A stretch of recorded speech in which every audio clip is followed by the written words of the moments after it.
Hello everyone, आज हम लोग बात करेंगे यूजीसी नेट पेपर 1 के एनालिसिस के बारे में, जिसमें यूनिट वाइड क्वेश्चन के ट्रेंड्स और पीवाईक्यू के क्या पैटर्न्स है वो हम लोग देखेंगे।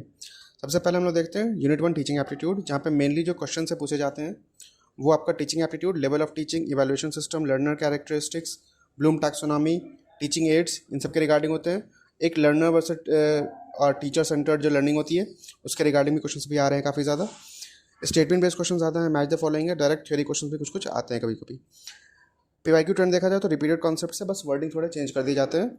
अगर मैं यूनिट 2 रिसर्च एप्टीट्यूड की बात करूं तो जो मेजर क्वेश्चन है वो types of research, sampling hypothesis, variables, research ethics, thesis, article referencing, इनसे रिगार्डिंग आते हैं। रिपीटेड एरियाज़ क्या हैं तो क्वांटिटेटिव और क्वालिटेटिव जो रिसर्च है, प्रोबेबिलिटी सैम्पलिंग है, रिसर्च स्टेप्स है, इन सब के रिगार्डिंग क्वेश्चन होते हैं। थोड़े से स्टेटमेंट बेस्ड क्वेश्चन भी इसमें रहते हैं। रिसर्च प्रॉब्लम वर्सेस हाइपोथेसिस या रिलायबिलिटी और वैलिडिटी के रिगार्डिंग भी इसमें कॉमन कन्फ्यूजन होता है, तो बच्चों को यहाँ पे भी ध्यान देना चाहिए। अगर यूनिट 3 की बात करूँ तो ये थोड़ा सा डायरेक्ट पैसेज वाला होता है। इसमें टोन, इन्फ्लुएंस, वोकैबुलरी के क्वेश्चन ज़्यादा होते हैं। मेमोराइजेशन ज़्यादा नहीं चाहिए होता है इसमें, बट थोड़ा सा अगर आपका स्पीड है, मतलब चीज़ों को पढ़ने का अच्छा, तो आपको ज़्यादा हेल्प मिलेगी। और डिफ़िकल्टी इसमें डिपेंड करता है कि पैसेज लेंथ कितना है, टाइम कितना है आपके पास, और साथ ही साथ कि उसमें लैंग्वेज कितना डिफ़िकल्ट या ईजी यूज़ किया गया है। लेकिन ये हाईली स्कोरिंग टॉपिक्स होते हैं।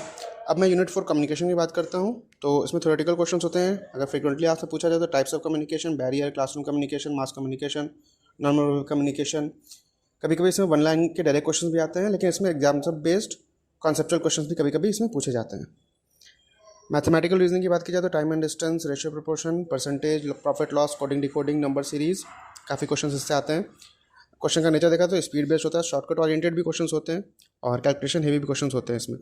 पेपर जो है मिक्स एप्टीट्यूड के क्वेश्चन ज़्यादा बेचता है, मतलब दो अलग अलग टॉपिक्स के क्वेश्चन को कंबाइन करके, जिससे आपका बेहतर आपका एनालाइज किया जा सके आपके नॉलेज को। Unit conversion, percentage change, time distance, ये रिपीटेड पैटर्न है इसमें। रिसेंट ट्रेंड्स अगर पेपर का देखा जाए तो स्टेटमेंट बेस्ड क्वेश्चन ज़्यादा आ रहे हैं, मिक्स कॉन्सेप्ट से क्वेश्चन ज़्यादा आ रहे हैं, डायरेक्ट डिफिनेशन के जो क्वेश्चन पहले आते थे वो अब कम आ रहे हैं, एप्लीकेशन बेस्ड क्वेश्चन ज़्यादा हैं। और ये मेजर जो चेंजेस हैं ये रिसर्च एप्टीट्यूड, लॉजिकल रीजनिंग और टीचिंग एप्टीट्यूड में ज़्यादा आपको देखने को मिलेंगे। अगर आपको प्रिपरेशन के रिगार्डिंग हेल्प चाहिए तो आप दिए हुए मोबाइल नंबर पर कॉल कर सकते हो। आपको PYQ practice, PDF notes, topic wise test, daily practice के लिए क्वेश्चन, ये सारी चीज़ें यहाँ पर आपको प्रोवाइड कर दी जाएंगी। All right, thank you very much.